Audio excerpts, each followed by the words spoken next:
Good evening, ladies and gentlemen, and welcome to the Collegiate iRacing Series Formula C Championship. We're here at Oulton Park for tonight's inaugural race of the Season 7 for the Formula C Series. My name is Matthew Nordberg.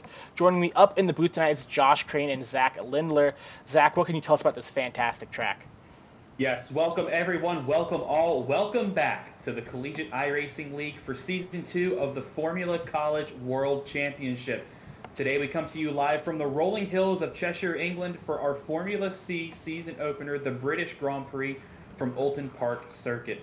This track has been a staple in British racing history, opened in 1953 and has since provided rich, exciting, and thrilling racing for drivers and spectators alike. And now, for the first time, will serve as the virtual host to the Formula C British Grand Prix. As you see on the track map on your screen there, we have 14 turns on this challenging 2.69 mile, 4.33 kilometer racetrack, 7 to the right, 7 to the left, and 4 sectors for our drivers to navigate. Many of these corners are blind, fast, and involve a significant elevation change. We'll be seeing average lap times of around 1 minute and 30.4 seconds, with a track record yet to be seen in this series, though Ted Burns from University of Wisconsin topped the FP2 charts with a time of 1 minute 30 seconds, .2. If a driver is to succeed here, they must be mindful of racing each other as well as the track itself. The lap here at Oulton Park will start out with a quick right-hander in Old Hall Corner, down the hill through the Avenue and Dentons, and out to the Lakeside Straight. We will then see our first major overtaking zone in Turn 5, Shell Corner, a tightly steep-banked right-hander that dumps the drivers out onto the Hilltop Straightaway, a fast, steep climb and descent into Hislop Chicane, our second major overtaking area. A short ride up Clay Hill, a couple of left-handers takes us into the infamous Druids Corner and under the bridge. And to close out the lap, we have a slow right-hand corner into a quick down and uphill turn 14 back onto the pit straight. And Josh, what a track we have here for our season opener. So much history, so tough of a racetrack, a lot of turns to navigate. I think these drivers are going to have their hands full. Yeah, I think they will have their hands full. It's a thin track.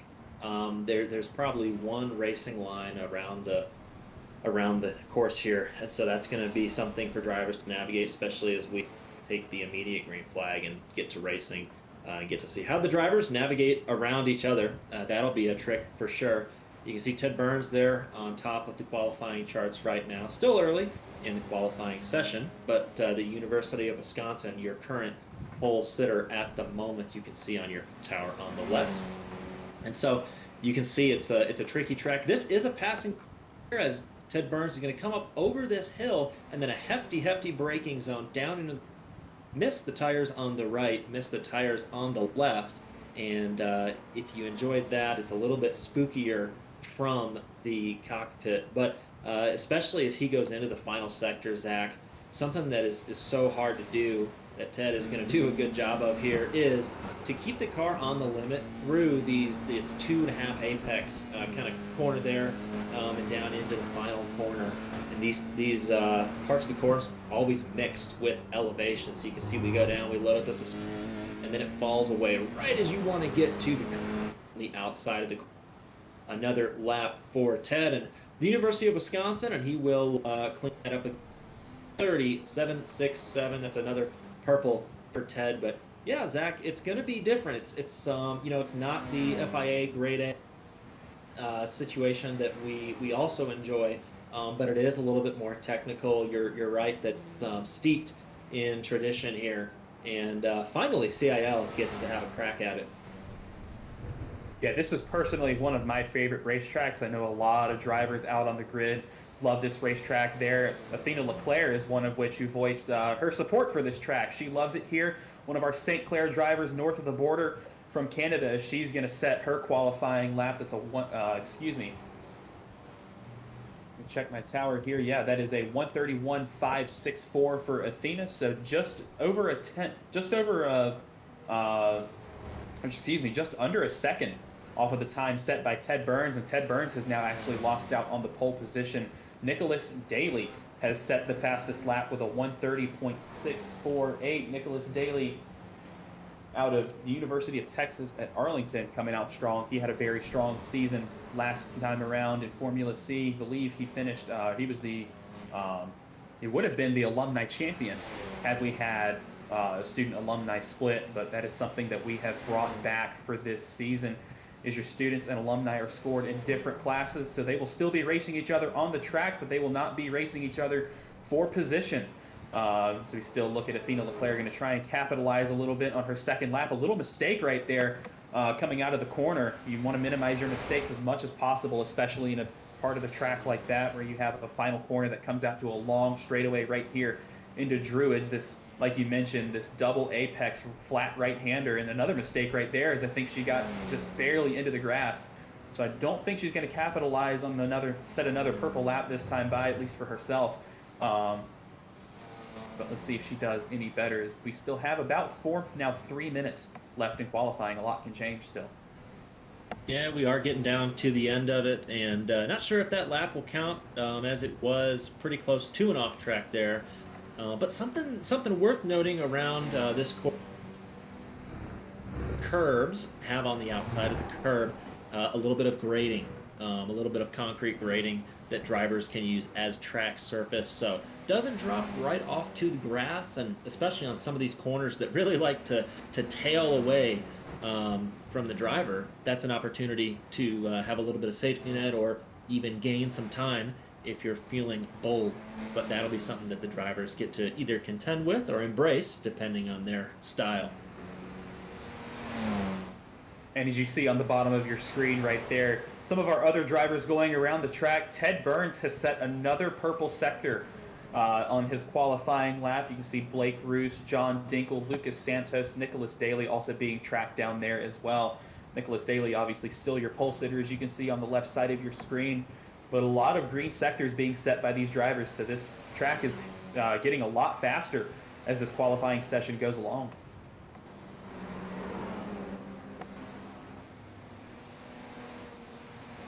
And we are receiving word from race control that Anthony, make sure I get the name right, Anthony Pacheco from Florida International University will be receiving a pit start penalty for impeding the progress of a flying lap of another driver. Yeah, and FIU has a couple entrants from Panther Esports in this event.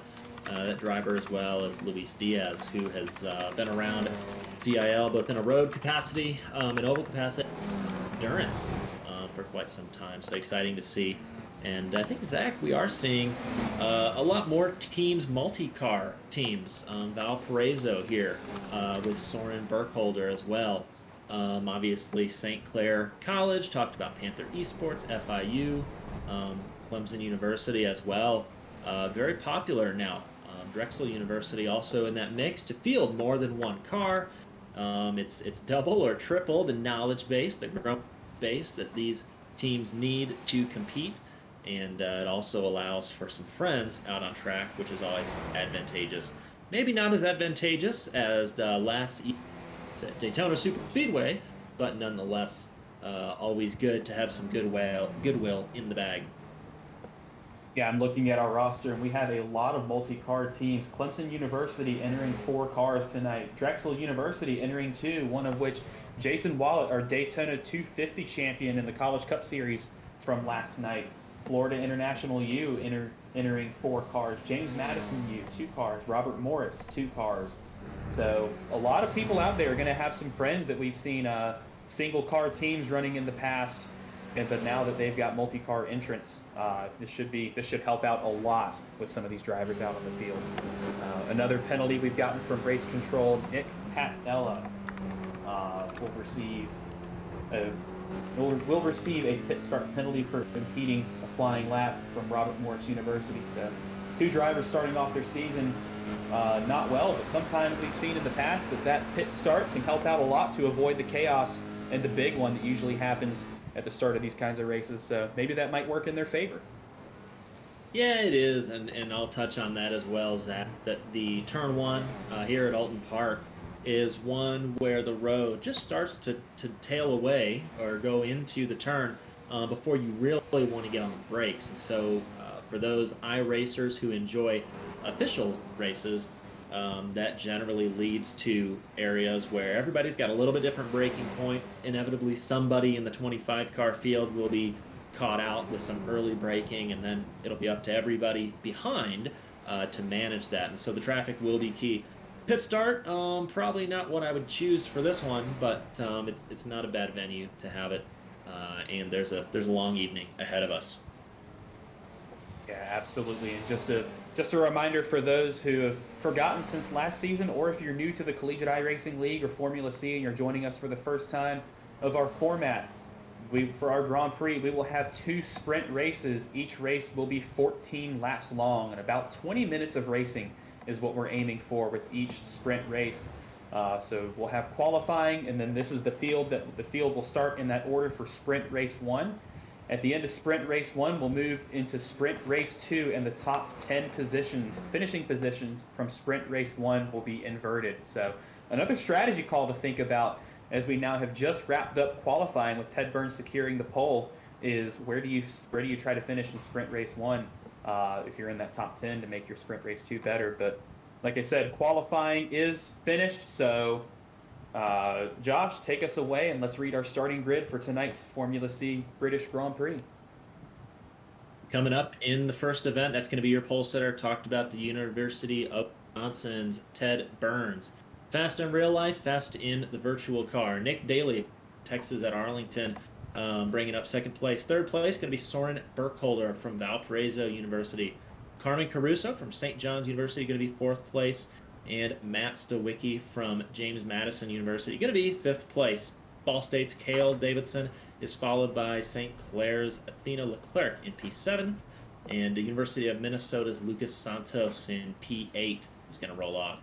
Again, we talked about Esteban Munoz, Panther Esports former Formula 4 champion in real life. Going to see if those talents translate over. And behind him, next to him on the grid would be Luis Diaz, a teammate, also Panther Esports. Drexel University's Alexander Diamond going to try and sweep the week from P11 here, and Rose Holman's John Dinkle going to roll off P12. Starting P13, a newcomer to the CiL is Sean Bassin. Next to him on the outside, Cohen Evans will start P14. Andrew Williams from Clemson University, actually a pair of Clemson University drivers, will start P15 and P16. Andrew Williams, Andrew Burrell. Austin DeLong from Penn Tech will start P17. Casey Schuerman will start P18. Michael Tognotti's P19. Jason Wallet, our Daytona 250 champ, making his Formula C debut, will start 20th. Starting P21, Carl Lemkuhl from St. Louis University, a regular here in the CiL roadside of things, will start P21. Blake Bruce will start P22. Diego Nunez, Anthony Pacheco, Zeke Kime, Peter Gaspich. And we are already off here in sprint race 1. As Ted Burns gets off to a great start, Nicholas Daly looking to his insides. A lot of people drafting back behind them as we get through turn 1. Can we get through cleanly? A lot of battling here in the midfield already. But we go single file here through turn 1. Very, very crucial that you get single file through this next couple of S's as you go down the hill here into this long left-hander. As we got a spin. That is Lucas Santos from Minnesota Twin Cities going to take a tumble already out of the race. We're going to see if he can keep going, but the drivers are still continuing all the way down by the Lakeside Straight, going towards this turn 5, the first major overtaking zone of Shell Corner. If you're going to make an early move race, this is exactly where you want to do it. As you take a look right there at your FIU pair, Cale Davidson, just to the inside of, I believe that is Athena Leclerc, to the inside of Cale Davidson right there. This is for the 6th position, as we're about halfway here through lap 1, coming down to the Hislop chicane for the first time. Still no challenges up front, but Davidson and Leclerc still side by side, as now the FIU machine of Esteban Munoz is going to make a lunge and take away that 6th position from Cale Davidson. And now Davidson is coming under fire from Munoz's teammate, Luis Diaz, as we now come back up the hill. Munoz, one of the boldest drivers in the league. We there late on the Beloit University, Minnesota, and off on the first lap, back down into turn 1. Can Munoz be late on the brakes? And Panther Esports looking like they're going to take that position, start finish line. That will put that FIU car in 6th position. You can see teammate Luis Diaz just behind, but you see there the 61 trying to catch the draft and a little bit. Esteban Munoz, perhaps the way that driver likes the car, and going through now second lap drivers a little bit more single file, but certainly not done yet. As you can see, Rose Holman on the outside there trying to defend from Luis Diaz. The Panthers and the Elephants. Rose Holman trying to defend down into the hairpin. Looking like it's going to be possible for the moment, Zach. Already some brilliant action we're seeing out of our drivers tonight. Looking at a couple of our big movers kind of towards the back of the field, it looks like Jason Willott has maybe got into a little bit of an incident. He fell back a few positions, but up towards the front, Austin DeLong has secured the lead here for the time being, as we're still watching this battle between Luis Diaz and I believe Cale Davidson for that position. A lot of cars you can see right there on pit road, so some drivers having some issues.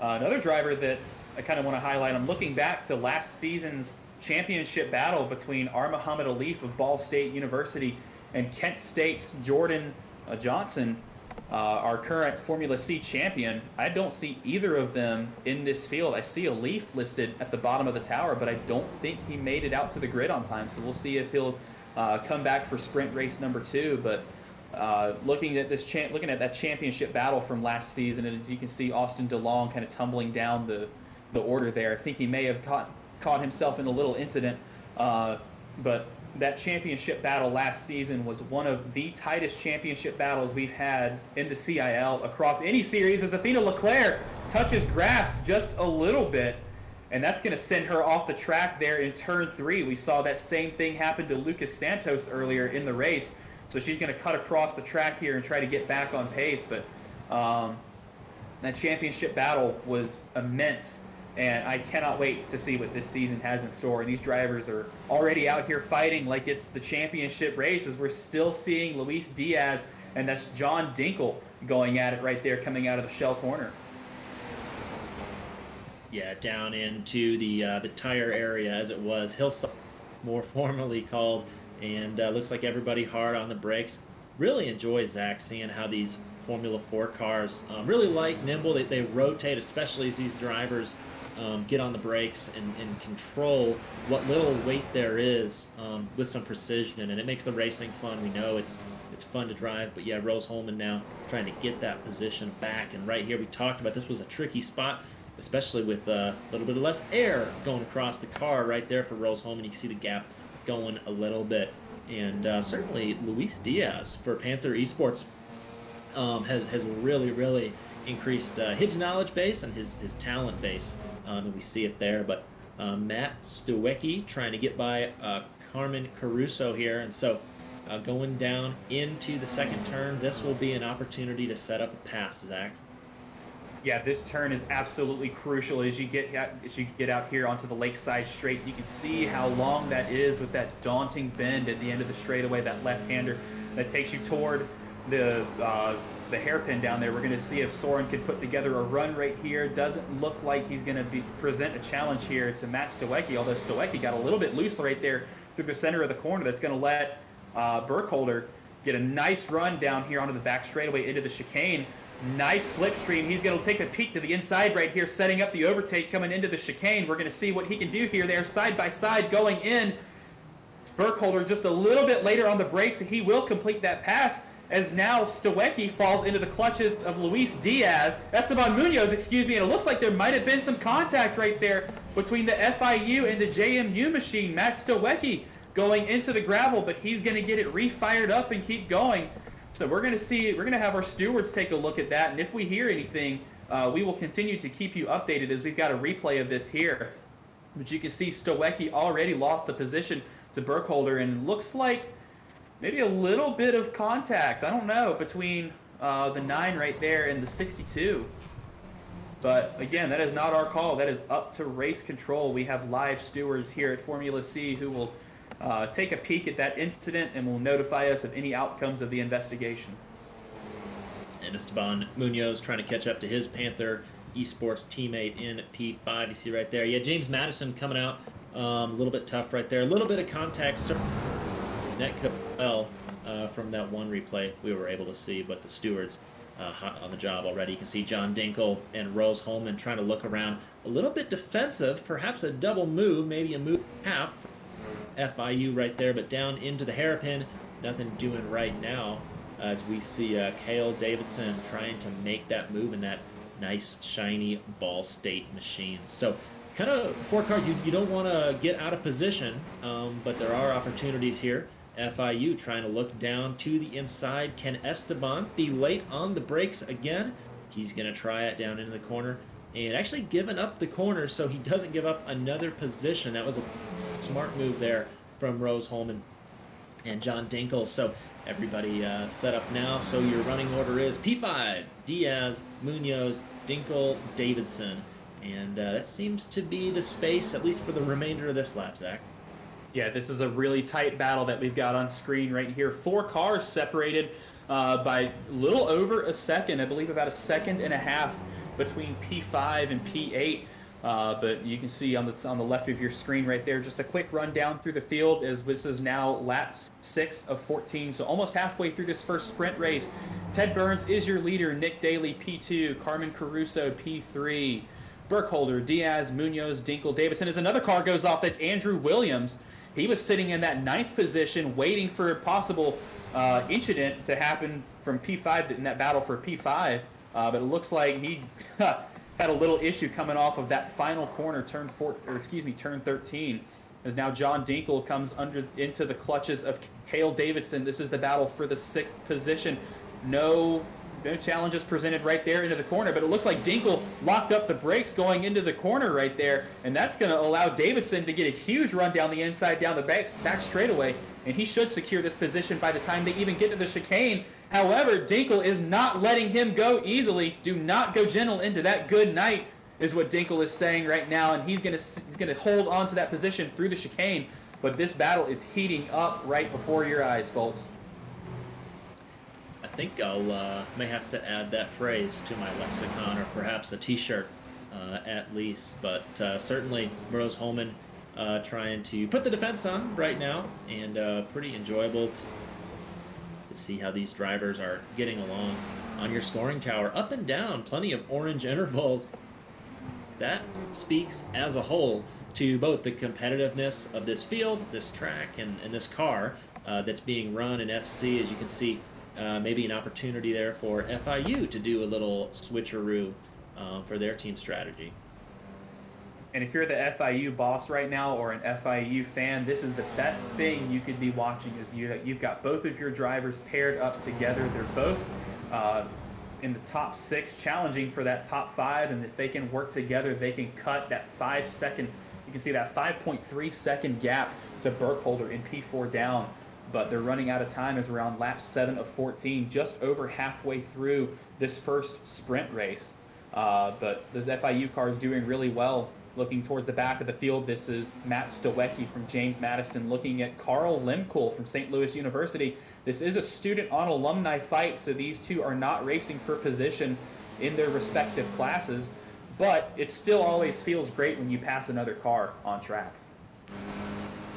Yeah, and I think Mr. Lemkuhl trying to figure out the internet situation. A little bit of blinking there, but all tuned up as we go down into the corners. Having a look is Madison, but just a peek, really far back to make a lunge.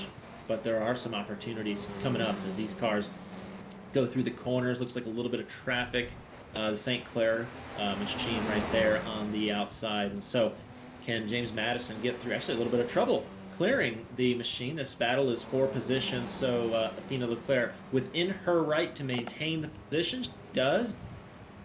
Much to the dismay of James Madison and Matt Stowecki, that battle is quickly put to rest by the presence of the 61 there, back on track and trying to get her own positions back and into that top 10 position.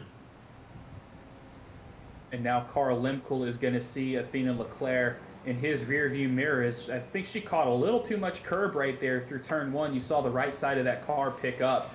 But here's now a look at this lead. This massive gap that Ted Burns had over Nick Daly has come down significantly now, about 0.2 of a second or less going into the bus stop. Ted Burns is going to retain this position so far right now. These two drivers are both these are both alumni, so they are racing for both the overall win and the class win. And Nick Daly has being ever so patient right now. He's let Burns come back to him. You can see that gap on the bottom of your screen and the lap times for both drivers right there. Is now it looks like some defensive maneuvers coming in from Burns. Nick Daly's going to try to look to the inside right here, going to take the inside away from Burns. Burns smokes the tires a little bit going into Deer Leak, and that is going to allow Nick Daly to reassume the lead. Actually, I believe that is his first lead of the race. Since Ted Burns got off to a great start there from lights out. And Nick Daly is going to do everything he can in his power to try and break this really strong toe down this lakeside straightaway. But Ted Burns taking an ever so slightly shallower line through the corner right there. Hit the apex better, got a little bit better exit. We're going to see if he can use this toe to mount an attack here into turn 5 into Shell Corner as we ride on board with Ted. He is experienced in real life. He does a lot of Formula V and Formula Ford racing in real life. So we are proud of Ted and everything that he does, and he has the skills on this road course to make these overtakes. It doesn't look like he could get it done right there, navigating both of these drivers navigating around lap traffic very, very well. And I don't think Ted's going to launch an attack into the chicane this time by, so we'll have to wait a couple more corners to see how this battle heats up. Yeah, and let's not short University of Texas at Arlington or Nick Daly either. An expert in his own right, no stranger to autocross or Datsun that he's got in his garage, and he'll be pleased to have us broadcast that. And yeah, no surprise here, Zach, that these two are neck and neck. And I think that my favorite part about watching these guys race is the personality. Really active in the community and the Discord, and all smiles, super helpful. But man, when that helmet comes on, it's really talented and clean racing. We've talked about some moves tonight that were maybe in question or a little bit bold, but these drivers at the limit of their machine and really solid competitors. If there was somebody you wanted to have in your rear view, it might be one of these drivers. A challenge for sure, but both of these drivers really solid. And yeah, Zach, not surprised that these two consistent guys are fighting for the lead. And Nick Daly did have an incredible opening season last time around in Formula C, but he seemed to always lose out to the two guys that were on top and finished on top, Jordan Johnson and Muhammad Alif. And now that neither of them are in this race, this is going to be his time to shine. But Ted Burns did run a partial schedule last season as well due to his busy schedule with his racing in real life. But he found a lot of success in the few races that he ran. So hopefully both of these guys will find a lot of success and will have a great this is a sneak peek into our title fight for this season.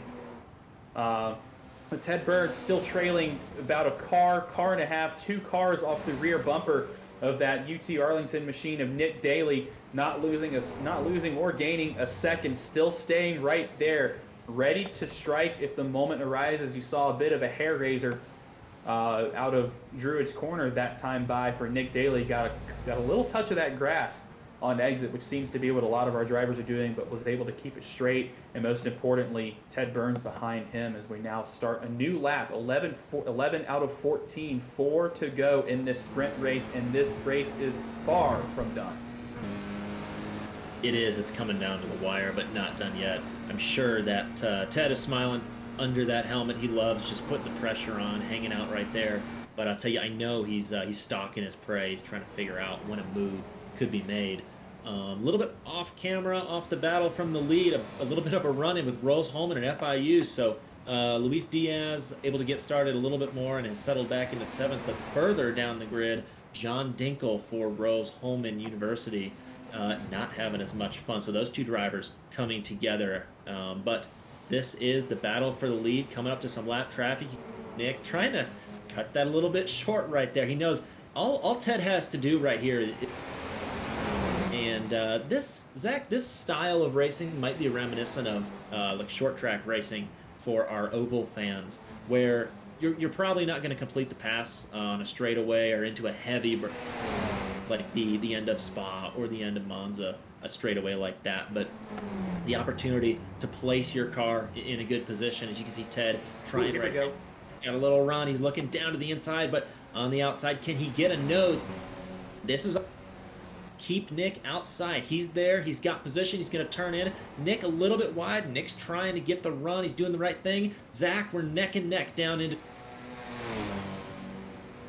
Yeah, this battle is immense right now. Turn 3 side by side. A little bit of a wiggle right there out of Ted Burns. He's going to lose a ton of momentum there through turn 3, and that's going to allow Nick Daly to build a huge lead down the Lakeside straightaway here into turn 5, 6, 7.5 tenths of a second from the battle just erased like that.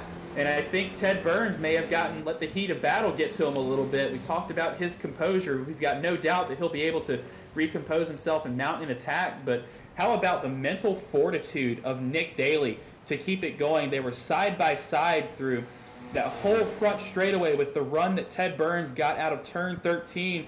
And you can see just a little too much oversteer right there out of the 081 from Madison, Wisconsin. And it all went away for him right there. But props to Nick Daly for putting on an incredible defense through those first couple of corners to force Ted into making that mistake, which is something that we don't really see from these two drivers. Their racecraft is near impeccable, which is why we have these great battles like this that we're able to show you. Like you said, these two drivers respect each other so much that they know how to race each other. They know what each other are going to do. And it's a beautiful, beautiful display like we just saw right there. As now we see John Dinkle going to try to go to town on Cohen Evans right here. This is for the 8th position.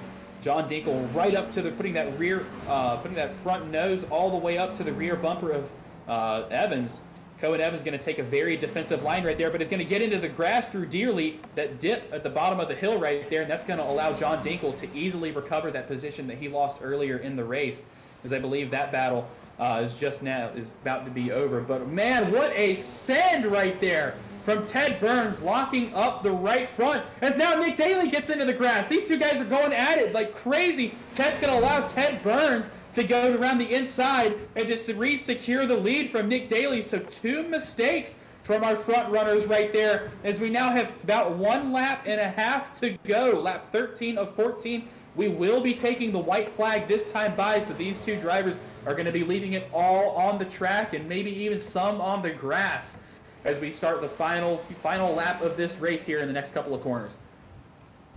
Yeah, coming down into the final corner now. A little bit odd from Texas at Arlington right there. Look, the car had exited the corner, was ready to go on the straightaway. Looks like just found a little bit of grass, and we do know once you touch the grass, you do have to kind of lift, get the car back on track. But yeah, maybe an unsolicited mistake from right there. But you saw the white flag waving, and I don't know, Zach, that Daly can close the gap down like Ted did. I think that Ted probably has a little bit more comfort at this point, but I'll tell you what, Texas at Arlington and Nick Daly, that 280 machine, he's got the draft, he's got the patience, and we know that these drivers can compete together. The question is, where's he going to do it? And I guess he can make an attempt probably in the final is the best way he can set this up right now, Zach, but we'll have to see. And if you're Ted Burns, you've got to worry about the only thing you have to worry about is hitting your marks for the rest of the course. If you're Nick Daly, you've got to maximize your exit speed as much as possible to try and get up into the toe of Ted Burns one last time here in sprint race 1. Down to the chicane, got to avoid some lap traffic. I'm not exactly sure who that is, but was able to get out of the way. Doesn't look like Nick Daly's going to have anything for Ted Burns through the chicane right there, and that might have been the last opportunity to mount anything if you're Nick Daly. So it looks like Ted Burns well on his way to winning from the pole here in sprint race 1 after an electrifying battle for the lead that lasted really the entire length of the race. So one last chance here for Nick Daly. Doesn't look like he's going to make anything stick here into turn 13 down through Deer Leap. Both drivers keep it straight, but Ted Burns is going to walk away with the win in sprint race 1 of our British Grand Prix. He is. Good job for the University of Wisconsin. Other battles come across 4, trying to hold off hard-charging Esteban Munoz. Coming across the line, it looks like actually Valparaiso will get that 4th position. And IUPUI right now, we saw them relinquish that position to Rose Holman, and you can see coming across the line, that is John Dinkel. The last big battle looks like Matt Stowecki and Andrew Williams. Clemson is going to be trying to get actually very sideways is Andrew. That 20. It looks like James Madison University will take that 11th position, but Zach, as these drivers come across the line, it's going to be that 10th position that's inverted, and that is St. Clair College's Athena Leclerc. And then Cohen Evans will also be on the row for the time the second heat comes around. And we'll get that confirmed reverse grid for you here in a couple of minutes. But for the time being, let's talk to the man of the hour for this moment. Ted Burns winning from the pole in the season opener here in Formula C. Ted, congratulations on a job well done, but that job is not complete. What's going through your mind right now?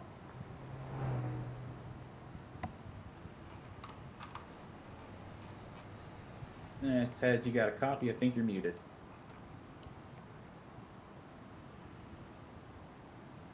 He is muted, but tell you what, while he Ted, maybe you got a copy now.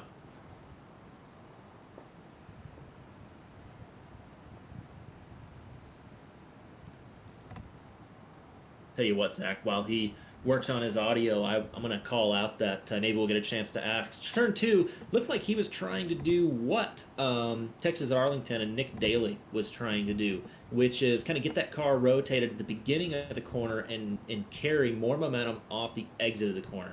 That was kind of his best opportunity there in that second turn. But maybe we can ask Ted. You got a copy now.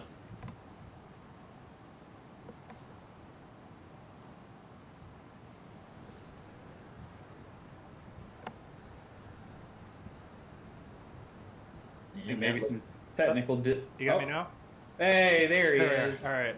Couldn't find the screen in Discord for find the button. Is still bound to my old wheel. Ted, congratulations on a great sprint race 1 here in the British Grand Prix. We saw you lose the lead about halfway through the race, but you kept it cool, calm, and collected to retake the lead and ultimately the first podium of the season. What was going through your mind throughout that throughout that first place battle?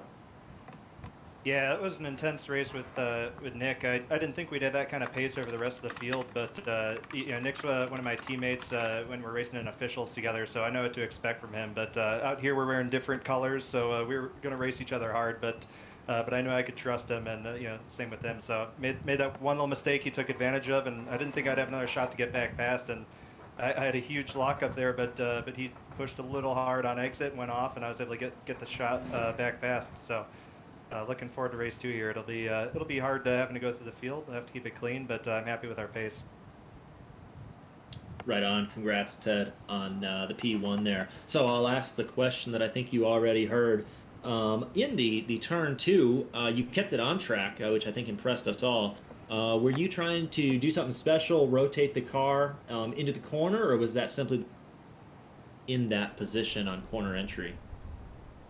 Yeah, it's kind of a weird trick because there's a lot of the undulation kind of coming in, so you have to kind of brake a little bit earlier than anticipated. And the one lap Nick and I went in there side by side, I tried pushing it a little far, and the car just went Formula Drift on me, and the rear end was coming around. So it's one of those you definitely can't push it. You have to turn in early, get onto that curb, rotate it, and try and get the drive out, and somehow be able to make it work. And I was surprised I didn't pick up a 1X there all race as well. So.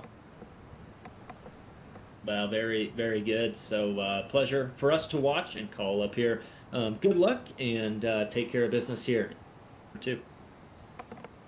Thanks. Hopefully see you guys again after the next race.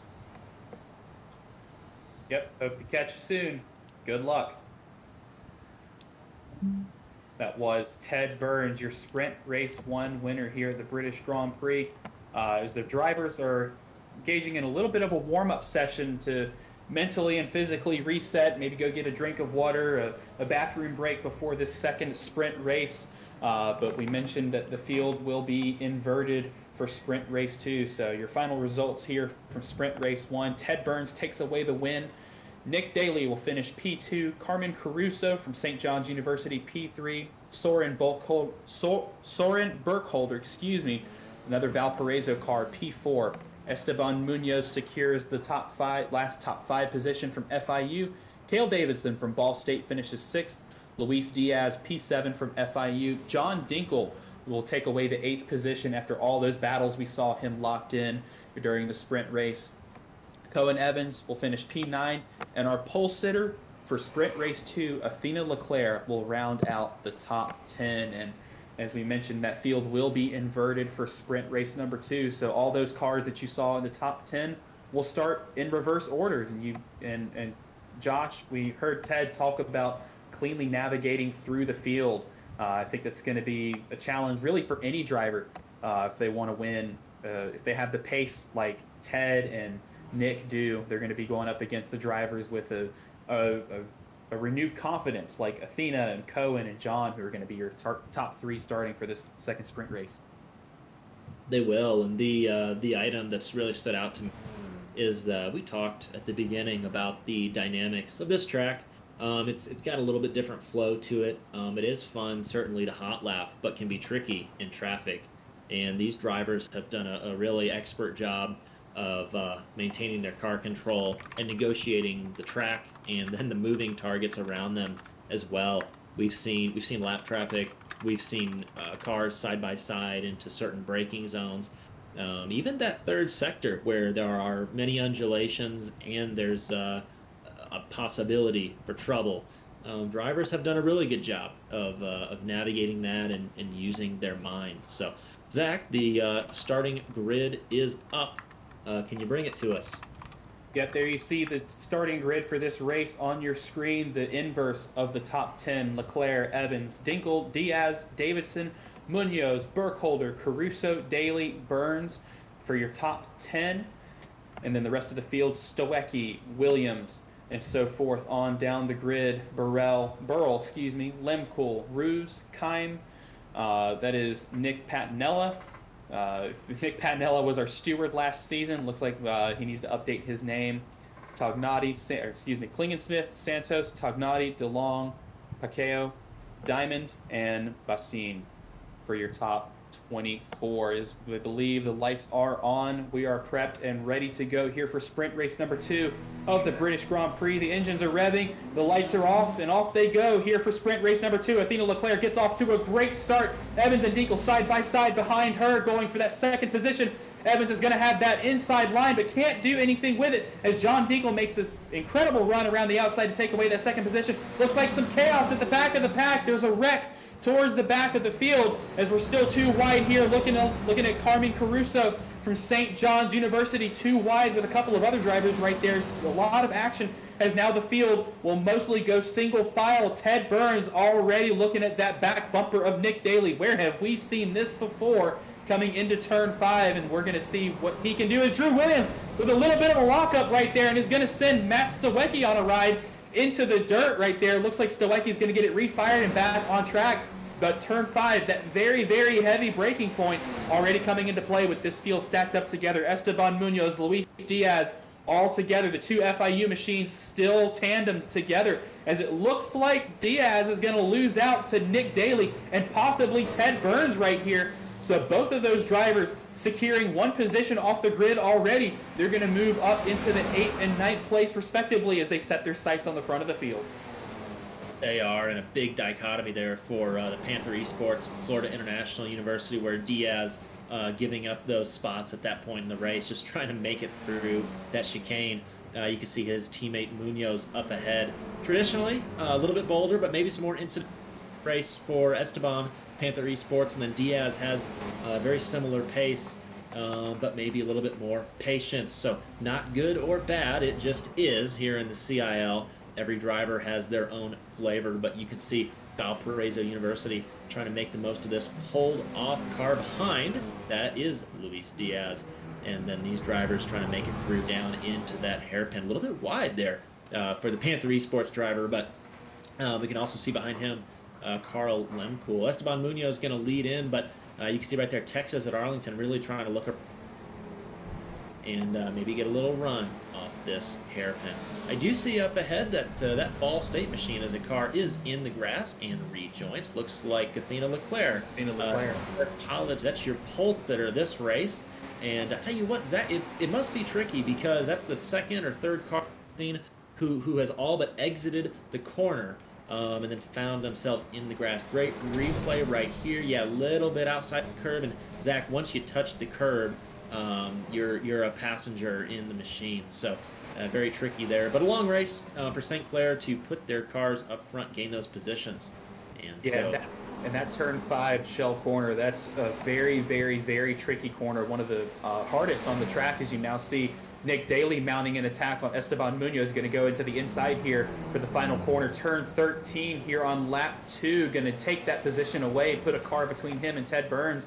But that turn 5, every time we go by, you can see how steeply banked it is, and that exit is quite blind if you're in the cockpit. So you can get on the gas a lot easier than you think you should. And Ted mentioned that in his interview, that you got to brake earlier than you think you do. You got to get on the gas later than you think you do. But he did reference the little undulations and elevation changes throughout the track being so tricky. But it is very easy to pick up an off track and get the car in the grass right off of turn 5, like right there, like we've seen so many drivers do. But a testament to Athena's driving skill, that she was able to keep it straight and out of the wall and to keep that car going. That could have been a lot worse for the St. Clair driver, the sole St. Clair driver in the field tonight. That's something we don't say very often. No, it could have been worse. And speaking of worse, Cohen Evans from IUPUI started this race third, and he, as we see a car, missed the braking zone. That's okay. It will be a slowdown for Rose Holman, but that's much better than leaving your left front corner in the tire barrel there. So you can see right now, in fact, looks like he's ahead, maybe trying to give back a slowdown. Yeah, and so University of Texas at Arlington going to clear that position before the corner. No shortage of action on track right now as Florida International University tries to make an attack on the outside. It's defended. Contact. Oh my gosh. Esteban Munoz comes together. They touch wheels. We just about the dichotomy there. We get more St. Clair College. I believe that's the Valparaiso machine of Soren Burkholder as well that was in your top. And big trouble as we recount these. But yeah, that was Munoz initially on the outside after contact. The other car moving through okay, but right now, this is your leader. That's the familiar-looking Texas at Arlington machine. That's Nick Daly, followed by, I believe, that is the Cale Davidson machine, and that is Ball State University in second. And I'll tell you what, it is Ted Burns in third, and then we can go back to fourth place and find John Dinkle from Rose Holman. So we talked about he made the decision to take that scenic detour, avoid the chicane, gave back his time penalty, and then is up here in the game. But yeah, right here, this is going to be FIU, and that is the University of Wisconsin on the inside. So Esteban Munoz, kind of the two cars coming together under braking can happen. And yeah, that was man.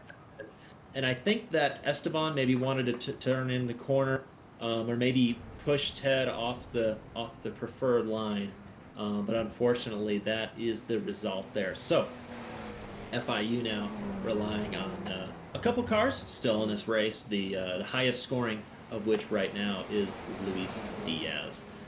It's actually, it might be Diego Nunez is the FIU. Yeah, Luis Diaz has fallen pretty significantly down the grid. He's now being scored 21st, and actually the three FIU cars, Nunez, Munoz, and Diaz, are scored as the last three cars on the lead lap. So kind of a sprint race to forget right here if you're an FIU fan or a FIU driver. But kind of looking at the incident that happened after the flip of the FIU machine, this is Athena Leclerc and Luis Diaz getting together. And right here, as this hill crest, you want to get back on the power, but you can't because your suspension's offloaded. And it looks like Athena just got a little bit loose right there, collecting Luis Diaz. And I'm not sure who that was behind them that got involved as well. But you can see Athena Leclerc spinning off into the grass. That other car, we're going to check and see who that is. That is Burkholder. Yeah, Soren Burkholder of Valpo also involved in that incident, but really nowhere they could go to avoid that. So unfortunate for the Valpo car and the Valpo team. But as we get back into the action right here, let's take a look live at Lucas Santos. Lucas Santos is fight. This is the fight for the 12th position right here between Santos, Stawecki, and DeLong. As all three of these cars right now locked into a fierce battle, as we saw that conglomerate make their way through the chicane, and it looks like Santos DeLong is going to win that battle for the time being. Now you see Santos now fighting Matt Stawecki for that 12th position. Yeah, James Madison University trying to make that pass. And I'll tell you what, Zach up at the lead, maybe just by virtue of keeping their noses clean right now. But this battle, as we do others, Texas at Arlington leading the way right now with Ted Burns. But Zach, I assume this will come down to who can make the fewest mistakes, but also Ted seems to have the ability to stay right up on the bumper of that blue machine and kind of pick his spots. I don't know if the mental game is there, but we do know that, like Ted said, these two are teammates in other environments, and so that's kind of fun, right? They know what each other are going to do, and they're going to race competitively. And this is the best kind of racing that you'll see out on the racetrack as a spectator and as a driver, when you're really good friends and teammates in more ways than one of the driver that you're fighting for the position right now, and even more fun that you're fighting for the lead here. Daly and Burns going at it. This is both of these drivers know how each other race. They know where they're going to make mistakes. They know where they're going to break, where their priorities lie with entry and exit speed. And the racecraft of these two is just immense.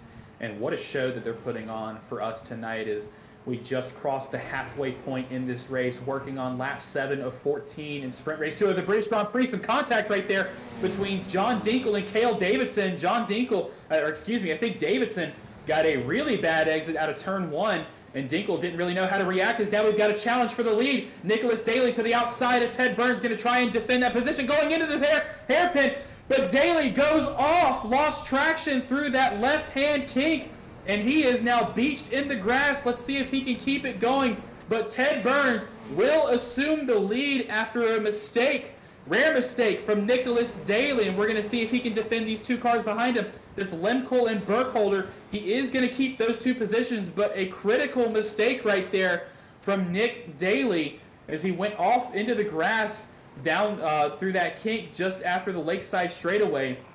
But wow, what a battle we were seeing up until that point, and what a move from Ted Burns to stick it to the inside to force Daly to that outside line, which, as we saw, is most definitely not preferred. Yeah, it is, and it is flat out in these cars, but it's tricky right here to be so far off the line. The car does want to drift out, and so yeah, Nick probably had no choice. If he was going to defend, he had to stay in it, but the car just didn't have the grip, and so it was just a fault of circumstance there.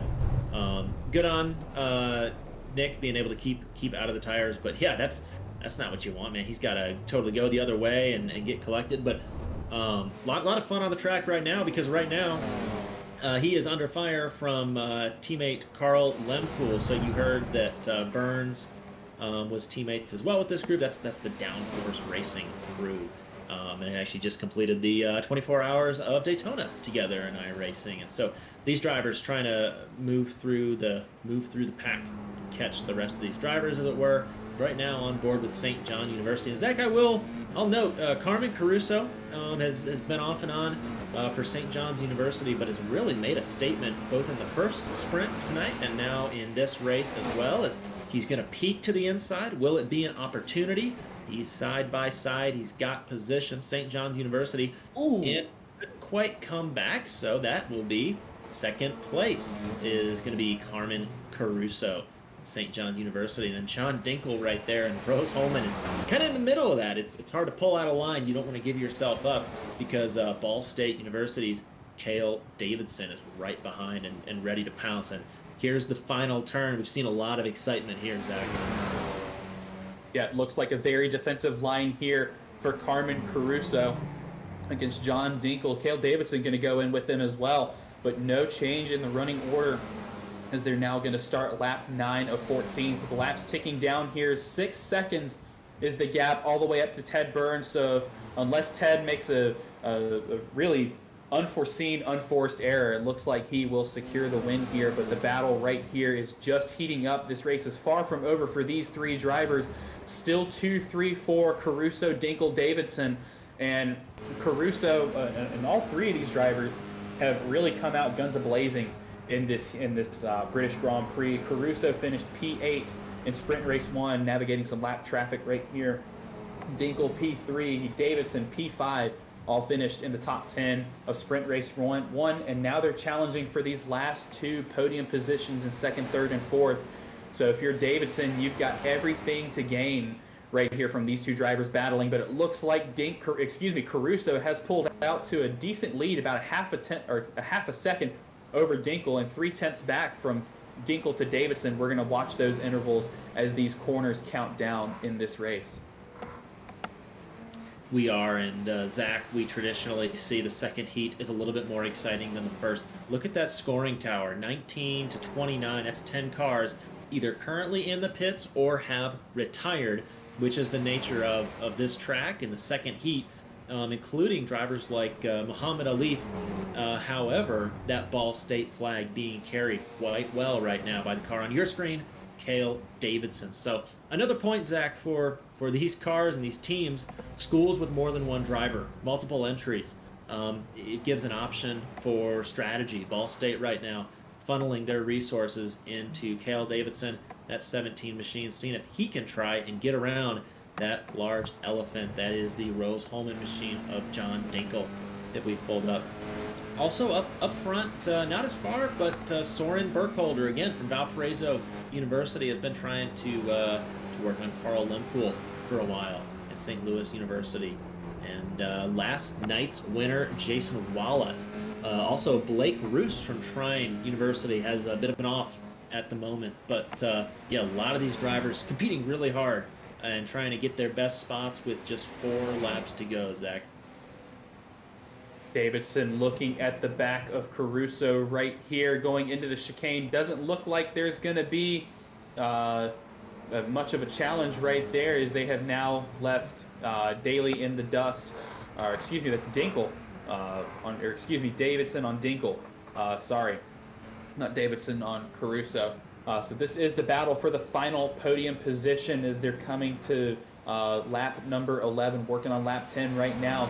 This battle still heating up. Like you said, the second sprint race is usually more intense. The drivers are going to leave everything they can out on the track to bring home all the points. Another change that we've made from last season is we have edited our point structure, so only the top 10 drivers will take home points instead of the top 20. However, those points do apply to the class split, so your top 10 students will take home points, as well as your top 10 alumni. You mentioned earlier a lot of these single car teams. We have 19 different schools represented in this field of 29 for tonight. So great diversity among schools, and still a lot of drivers out there with teammates.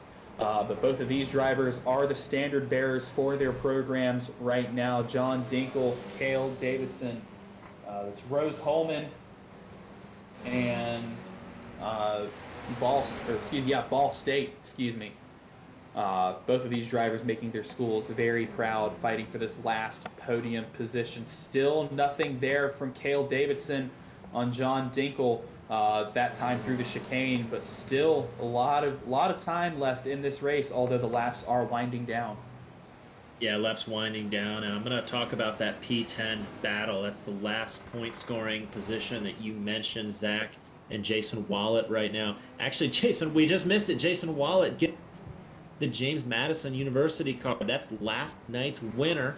Won the Cup Series at Daytona, hopped in as F4 this evening, and Drexel University is going to score some points if he can hold that position. So P10 right now, Wallet being chased by Matt Stowecki and Lucas Santos. And I'll tell you what, some resiliency P12 right now. That Minnesota machine has been around twice on each of our first laps of these events, and is looking at that point scoring position just past his front wing as well. So all three of these drivers in your shot get a big round of applause and hats off. But Drexel University trying to move forward. Actually, you can see Alex Diamond in that P9. That's also a Drexel University machine as well. So a lot of these drivers coming together, but it's going to be a big battle. Everybody wants those final points. And so Jason Wallet in that 10th position is going to be a hot commodity right now. And when you only have 10 positions that give out points, every point that you earn is crucial in these championship battles as you get further on down the season. We're going to take a look at this replay here. John Dinkle with a massive lockup right there into Shell Corner, and that allowed Cale Davidson by. So now Davidson has assumed that last podium position up there in P3. Ted Burns still your leader with that lead interval growing to over 10 seconds now. And Carmen Caruso in P2, Cale Davidson in P3, but still under fire from John Dinkle. And look who is here. Nicholas Daly from UT Arlington has entered the chat. You can see him right back there in that blue and orange car in the 5th position. Now 2 laps to go, that time by, to try and secure as many points as he can after that mistake in those opening few laps. Yeah, Nick Daly with a real opportunity to catch up to these drivers here as they try and finish out these last 2 laps. These drivers going to be racing to the white flag this time by. You can see they're all using all the available track, and this could be an opportunity. Nick won't be too keen to go around the outside here. He has bad memories at this part of the track, but diving down into the hairpin, it's an opportunity. Is it going to be? He's going to hang out low and probably give up a little bit of pace off the exit. But I think Daly, Zach, is in the position that he wants to be to accomplish that. But I will say Jason Wallet just got passed for that 10th position. That 3-car battle is heated right now. Side by side as we speak. Going down, this is the hairpin. And we're gonna he did the same thing. Like Nick Daly, these F4 cars are not flat if you're in that position. They are not flat out to maintain that position as you go through basically that long sweeping entrance to the hairpin into the braking zone. It can't be done. We don't recommend it. So that is Drexel University, who actually is showing, I think, yeah, that car is showing in 12th, and that Minnesota also got through in big trouble. I believe is not the Ball State machine. John Dinkle. That was John Dinkle. That is Rose Holman. Yep, Rose Holman and John Dinkle, and he just got a little bit hot in the. Zach, it's so easy to do with brake bias back, so you can get a better entrance into the corner right here. And yeah, just got so excited when that car is out. I'm sure he was thinking about the run he could get down into turn 1 right there, and that's the result. So P6, not the end of the world for John Dinkle, though he will have to hold off Burkholder. For this I think Ted Burns had a moment right there. That lead is now only 2 seconds, but this is the white flag lap, and Ted Burns with an extremely rare unforced error right there coming into that left-hander. So that little kink going into turn 5 is the bane of everybody's existence today. But Ted Burns is still your leader, and it looks like a bit of a lockup right there. That was a FIU car to try and let Ted Burns out of the way. Carmen Caruso is able to get around, but it looks like it will still be Ted Burns who comes out on top. And Josh, you were absolutely correct. By virtue of keeping it clean, keeping it together for the most part, he was able to work his way out to such a large lead that his error that took him off track and into a spin there, entering turn 5, didn't really matter. Ted Burns won Sprint Race 1, and he will now come home and win Sprint Race 2. It's a complete sweep of the Formula C British Grand Prix for Ted Burns and Madison, Wisconsin. Madison, Wisconsin takes the win in P10. This is the battle for the final point scoring position. Right now it's held by Lucas Santos. That's the Minnesota car that you see in your screen right there, trying to chase that purple car. So Matt Stowecki from James Madison University. These drivers will go into the final turn, and could there be Continental getting everything, all the grip that car has, but close. Ooh. And so P11 will be Drexel University's Jason Wallet, followed in P12 by Pennsylvania College of Technology's Austin DeLong. And Zach, I can take a little bit of a breath as the rest of these drivers complete their race, come across the line. But there was a couple stories, man. We had the battle for the lead. We had some excitement in the lead with the off at the end. And then my favorite part was probably that big battle for the final point scoring position. But no shortage of action in that, and I think the final tally, some of these drivers is probably 10 cars retired that race, if I am reading my scoring sheet correctly.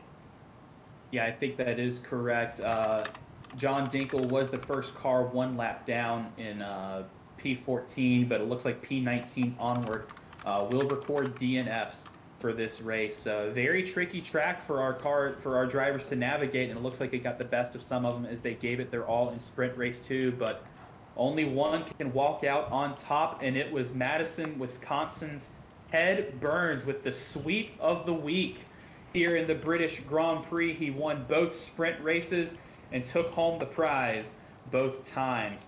As we're going to work on getting our drivers to the booth here for interviews. Man, what an incredible first Grand Prix we saw from this season. And I think we have seen a little indication of our title fight. Yeah, certainly. A lot of talent, both on the red halos and the blue halos, Zach.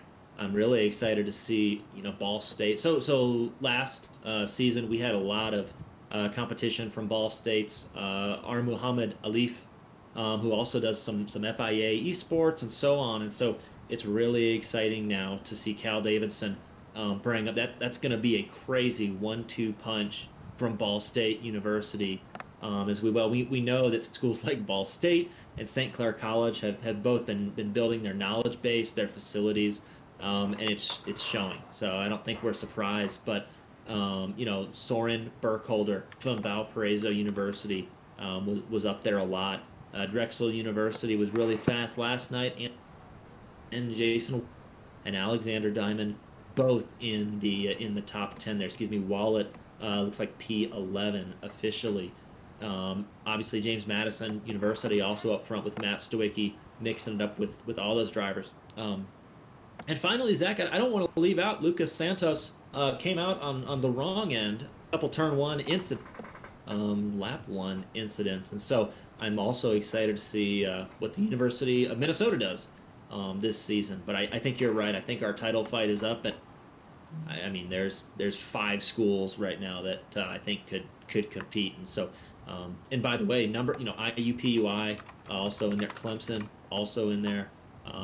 Just unfortunate that those drivers didn't get to show all their stuff tonight with the danger that was here at Oulton Park. This is going to be an awesome Formula College season. I am extremely excited to see where this season goes, but as for now, it's time to interview our podium finishers. So finishing in 3rd place, Cale Davidson. You got it. It's us up here in the booth. You got us? Yep. Well, what a drive we saw out there. Cool, calm, collected, and composed. And you brought home a 3rd place finish here in Sprint Race 2, as well as 5th place in Sprint Race 1. So massive points haul today. Congratulations. Thank you. So we saw a lot of mistakes throughout the field. We saw a lot of people having to race the track. What was your strategy coming into this race? So kind of coming into this is my first FC race I've done this year.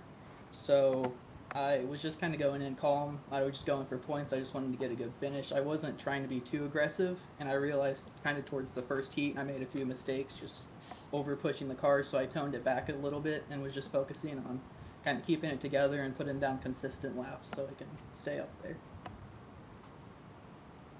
Congrats on the performance, Cale. We were pretty interested to see how these couple of standing starts were going to go this evening. What was your take from the cockpit, and how did that look? And what are the pro tips to coming out on the right end of some of those standing starts? So coming from GT3, I've never really done a standing start until today. So I kind of just watched it all happen around me. I wasn't too aggressive trying to dive bomb anyone into a corner. I made sure to give everyone room kind of on the outsides. And just all in all, trying to be respectful to each other while also trying to not lose too many positions. Yeah, well, I think you accomplished your goal. Ball State in a really good position after this race. Before we send you out, anybody you want to give a thank you to makes this possible? Yeah, I just wanted to give you a thank you to basically Ball State University Esports and Dan, kind of the head director of our program. And then just a big shout out to the team. Alif was behind me the whole time, kind of giving me tips. He was helping me out, so it really helped and paid off. Love to see the teamwork, and we talked about it. I think that's going to be a component of whoever wins this championship this year. It's going to be a team sport. Congrats again, Kale, Ball State on a solid position, P3. Enjoy your evening. Thank you. You too.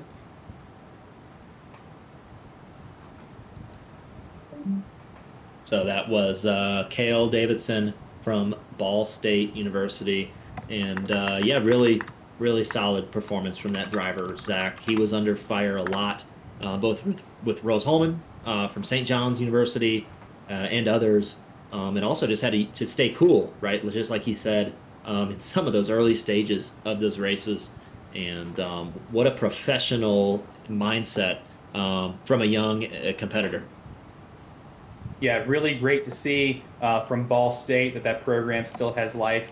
And you heard it. You heard him say that Alif was behind the scenes coaching him on top of the pit box, giving him tips and tricks, and really navigating him through this race. So great to see the teamwork there, and it ultimately resulted in a great finishing position in both sprint races there for Ball State. A big points haul for them tonight.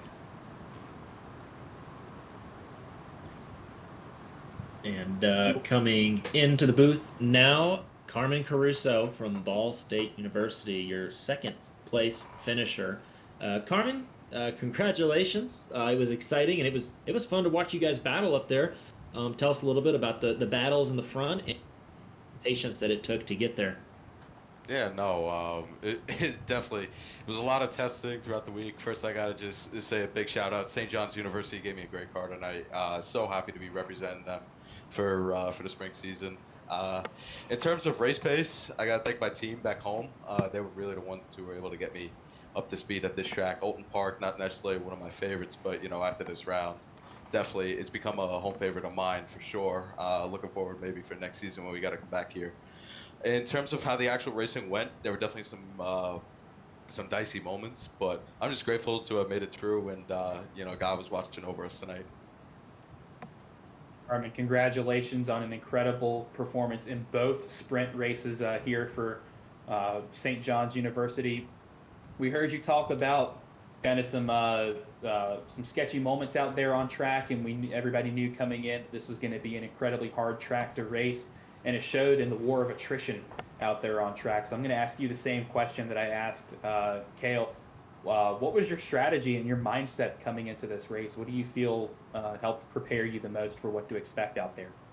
Just stay headstrong. Honestly, one of the things my family always taught me was just stay headstrong, be ready for anything, always keep your eyes open, keep your ears open as well. Honestly, just have fun also. That was another thing. Don't take it too roughly. Although we are competing for a title, it's also sim racing, but treat it like real life and go out, have a smile on your face at the end of the day, That is great. Before we let you go, we're going to let you go celebrate your podium finish here, but is there anybody that you'd like to thank or shout out before we let you go? Definitely for St. John's University. I'm beyond blessed to be a part of a great institution. One of the best in the Northeast. We do call ourselves the Harvard or Queens for a reason. Secondly, I got to thank my racing family, Justin Adaconis, George Fagali. These guys really got me up to speed on this track. Even Esteban Munoz, one of our competitors, but even he was able to help me tonight, just get in the right mind space. And third, but definitely not last, I gotta thank my actual family. They're the ones who support me through everything, get me into St. John's and helping me pay the bills and everything like that. They love me to death, and I love them more. So just beyond blessed. Well, congratulations, Carmen. Go celebrate that podium, Vic. Go celebrate that podium. Thank you, guys. And you can hear the emotion of man of faith, family, and most importantly, focus out there on track, and that seemed to be his key to success in both sprint races tonight. Yeah, I think that was certainly, and sounded like he had, really prepared, set up for this. But I love the realism, as he's got to set up. He's in college. He's got bills to pay. He's heading out from the race and getting after it. So love to see it.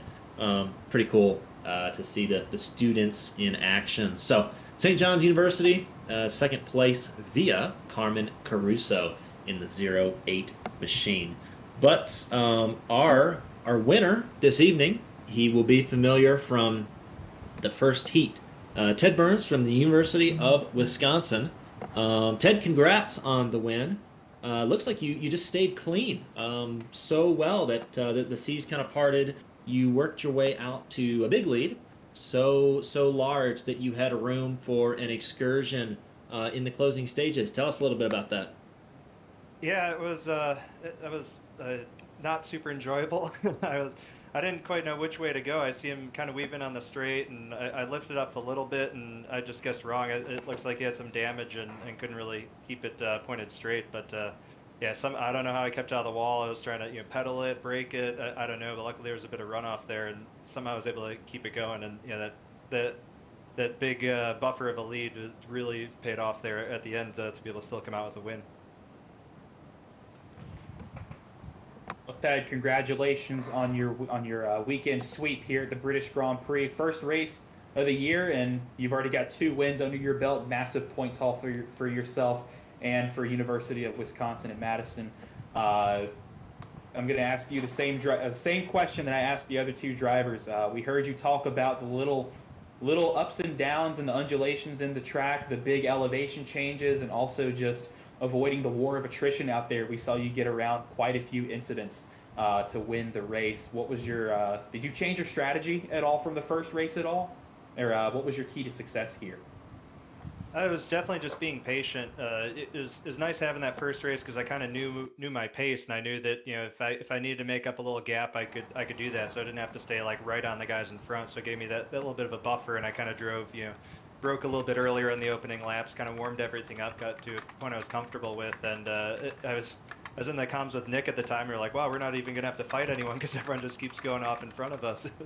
So it was definitely a war of attrition and just trying to stay cool and relaxed, and so that was just kind of my approach, and the seas just kept parting and moving up without having to really fight all that hard for it.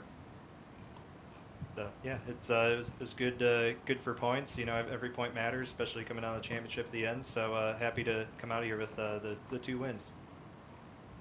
And I believe we have gotten a sneak peek into our championship battle this season here in Formula C. We're going to let you go celebrate your 2 wins, but before you go, is there anybody that you want to thank or any shout-outs you want to give? Yeah, for sure. First, I've got to thank you guys, Josh and Jarrett, for starting CiL. It's an awesome league. I've met so many awesome people through here, in real life.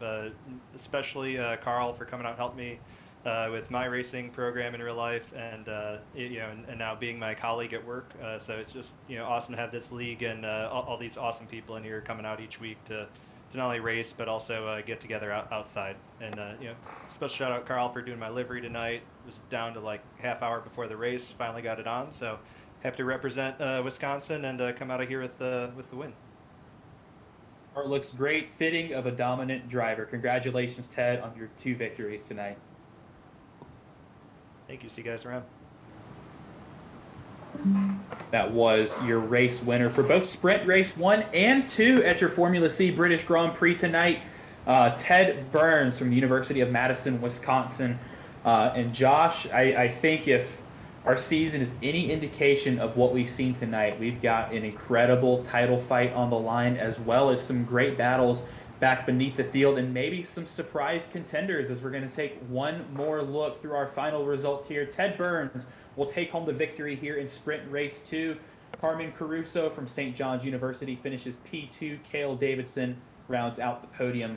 A great performance here from Ball State University. Nicholas Daly will finish P4 from UT Arlington. Carl Lemkool, who Ted Burns shouted out as the livery designer, as his livery designer and teammate from St. Louis University, will finish P5.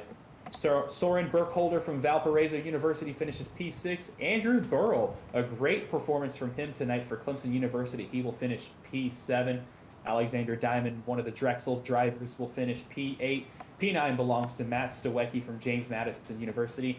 And our last driver in the top 10, Lucas Santos, a great recovery drive after a couple of spills early on. He will bring it home, P10 for Minnesota Twin Cities. Josh. Drexel University and Jason Wallet bring it home, 11th place. 12th is going to be Austin DeLong from Penn College of Technology. Nick Patnella and Robert Morris University, they're in 13th position. John Dinkle and Rose Holman, after a tough final lap, they're going to finish 14th in that final event. And James Madison University and Casey Schuerman going to finish 15th position.